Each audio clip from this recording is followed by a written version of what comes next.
শুক্রবার মানে স্পেশাল একটা দিন আর সাথে স্পেশাল কিছু রান্না বান্না। শুক্রবারে প্রায় সবার বাসায় ভালো মন্দ খাওয়া দাওয়া হয়। আজকে আমার শ্বশুর একটা হাঁস নিয়ে আসছে, আমার হাজবেন্ড আমাকে হেল্প করতেছে হাঁসটাকে বাঁচতে। আজকে আমি দুপুরবেলা রান্না করব হাঁসের মাংস।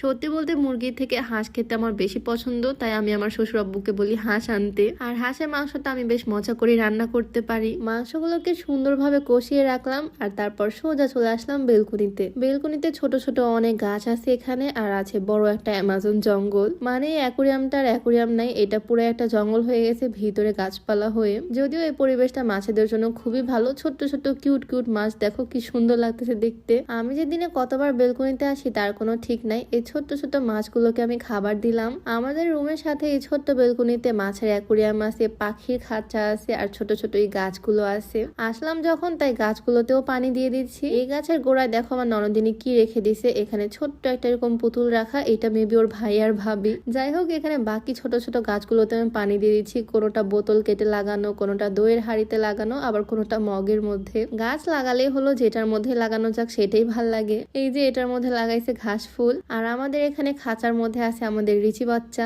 ও মাশাআল্লাহ অনেক কিউট। ওর সাথে ওর হাজবেন্ডকেও দেওয়া হয়েছে, বাট ওর হাজবেন্ডকে মেবি ওর পছন্দ না, সেজন্য ওদের মধ্যে এখনো প্রেমই হয়নি। আমাদের মেয়েটা খুবই কিউট, একদম লাল টুকটুকে গাল তার। দেখো কি সুন্দর করে ক্যামেরার দিক তাকায় আছে, একদম কি সুন্দর এক্সপ্রেশন দিচ্ছে। আর এই কালুয়াটা হচ্ছে তার হাজবেন্ড। এত শখ করে বিয়ে দিলাম, এক খাঁচায় রাখতেছি, বাট এখন পর্যন্ত ওদের মধ্যে প্রেমই হয়নি। যাই হোক, এই কালু আর ধলুর প্রেম কাহিনীতে পরে আসি। রান্নাঘরে এসে দেখি মাংস প্রায় হওয়ার মধ্যে। এর মধ্যে এখন আমি দিয়েছি গরম পানি। আজকে লাঞ্চের মেনুতে শুধু হাঁসের মাংস না, আরো অনেক কিছুই থাকবে। ফ্রাইডে স্পেশাল বলে কথা, ভালো মন্দ রান্না না করলে হয়। হাঁসের মাংস রান্না করার পর আমি করলাম কাঁঠালের বিচি ভাজি। কাঁঠাল খাওয়ার পর অনেকেই বিচিগুলো ফেলে দেয়, বাট এই কাঁঠালের বিচি ভাজি বা কাঁঠালের বিচি ভর্তা খেতে আমার খুবই ভাল লাগে। আমার শাশুড়ি আম্মু কাঁঠালের বিচিগুলো জমায় রাখছিল ভাজি করার জন্য, আর আজকে শুক্রবারে ফাইনালি করেই ফেললাম। এটা খেতে অনেক মজা হয়, আর কাঁঠালের বিচির ভর্তা করলে অনেক টেস্টি লাগে খেতে। আর শুধু কাঁঠালের বিচি আর হাঁসের মাংস না, সাথে আজকে করছি শুটকি ভুনা। এগুলো হচ্ছে লইট্টা শুটকি। আমাদের সবারই শুটকি অনেক পছন্দ, আমার শ্বশুর বাড়ির সবাই শুটকি পছন্দ করে। দেখেই মনে হচ্ছে না টেস্টি হবে অনেক। আজকে তো শুক্রবারের লাঞ্চ সবাই মিলে অনেক মজা করে করছি।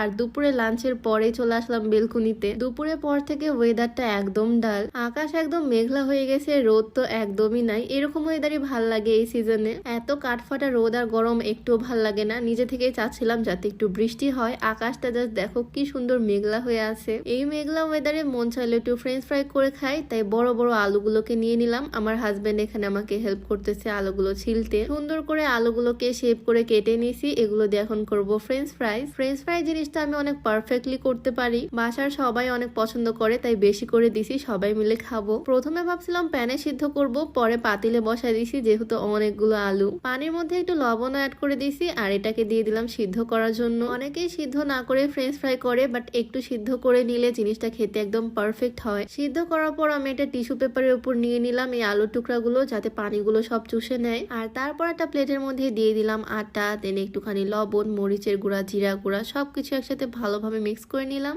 আর এই আলুর টুকরাগুলোকে ভালোভাবে গড়িয়ে নিলাম। আর এখন দিয়ে দিব এগুলোকে তেলে, একদম ডিপ ফ্রাই করে ফেলবো। এই মেঘলা দিনে ফ্রেঞ্চ ফ্রাই খেতে অনেক মজা লাগে। দুইবারে আমি সবগুলো ভেজে নিব। অর্ধেকটা একবার দিয়ে দিলাম, ভালোভাবে কড়া করে ভেজে নিচ্ছি এগুলো। আর তেল বেশি তো অবশ্যই খাবো না, তাই প্রথমেই নিয়ে নিলাম একটা টিস্যু পেপার, এর উপরে দিয়ে দিচ্ছি এই ফ্রেঞ্চ ফ্রাই গুলো, যাতে টিস্যু পেপার তেলগুলো চুষে নেয়। আমার যখনই ঝটপট কিছু খেতে ইচ্ছা করে, তখন হয় আমি নুডলস বানাই, না হয় পাস্তা, আর না হলে এই ফ্রেঞ্চ ফ্রাইস। ঝটপট নাস্তার মধ্যে এই তিনটা জিনিসই আমার সবচেয়ে বেশি ভাল লাগে। আর ফ্রেঞ্চ ফ্রাই গুলো দেখো কি সুন্দর পারফেক্ট হয়েছে। তিনজন মিলে এতগুলো ফ্রেঞ্চ ফ্রাই 5 মিনিটেই নাই করে দিলাম। আর খাওয়া দাওয়া শেষে সোজা চলে আসলাম ছাদে। আমাদের বাসার ছাদ থেকে আশেপাশে অনেকটা এলাকা দেখা যায়। সামনের এই মাঠে দেখো বাচ্চা কাচ্চারা খেলাধুলা করতেছে। ছোটবেলা শুক্রবারে আমিও খেলতাম। শুক্রবারে স্কুল থাকতো না, প্রাইভেট থাকতো না, তখন খুব খেলতাম সারাটা দিন। সারাটা সপ্তাহ ওয়েট করে থাকতাম কখন শুক্রবার আসবে। ওরা দেখো এই মেঘলা ওয়েদারে কি মজা করে ফুটবল খেলতেছে। এদিকে আবার কেউ ঝুলতেছে গাছের ডাল ধরে। আমি ছাদে বসে বসে ওদের কাণ্ড দেখতেছি।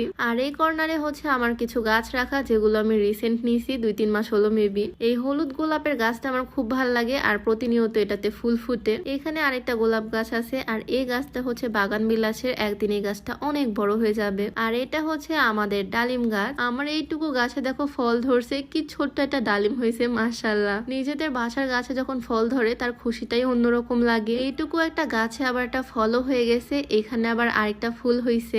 আমার হাজবেন্ড গাছগুলোতে পানি দিচ্ছে, দিয়েছে। মেইনলি নামে এই গাছগুলো আমার, বাট যত্ন সবকিছু ও নিজেই করে। ছাদে এসে রেগুলার এই গাছগুলোর পরিচর্যা করে সে। এই সুন্দর ওয়েদারে বিকালে বেশ কিছুক্ষণ সময় কাটালাম ছাদে, আর তারপর বাসায় এসে একটু চা বানালাম। সবাই মিলে চা খাবো, সন্ধ্যা প্রায় হতে যাচ্ছে। আমি, আমার শাশুড়ি আম্মু, আমার ননদিনী, আমার হাজবেন্ড সবাই মিলে বসে পড়লাম চা আর সাথে মুড়ি নিয়ে। আমি তো এভাবে চায়ের সাথে মুড়ি খাই, আমার মতো কে কে এভাবে চা আর মুড়ি একসাথে খাও বলো তো? আমার এভাবে চায়ের সাথে মুড়ি খেতে অনেক ভাল লাগে। আর চা খেতে খেতে আমরা এখানে লুডো খেলা শুরু করে দিছি। আমি, আমার শাশুড়ি আম্মু, আমার ননদিনী, আমার হাজবেন্ড 4 জন মিলে খেলতেছি লুডো। আজকে শুক্রবার, আমরা বাহিরে ঘুরতে যাইনি, তবে বাসায় বসে বসে বেশ মজা করলাম। আর সন্ধ্যার আগ দিয়ে জাস্ট ওয়েদারটা দেখো, আজকে সারাদিনের ওয়েদারটা দারুণ ছিল। আজকে সারাদিন তো আমার বেশ ভালো কাটলো। তো এই ছিল আমার ফ্রাইডে ব্লগ। সবাই ভালো থাকো, দেখা হচ্ছে নেক্সট ভিডিওতে। আল্লাহ হাফিজ।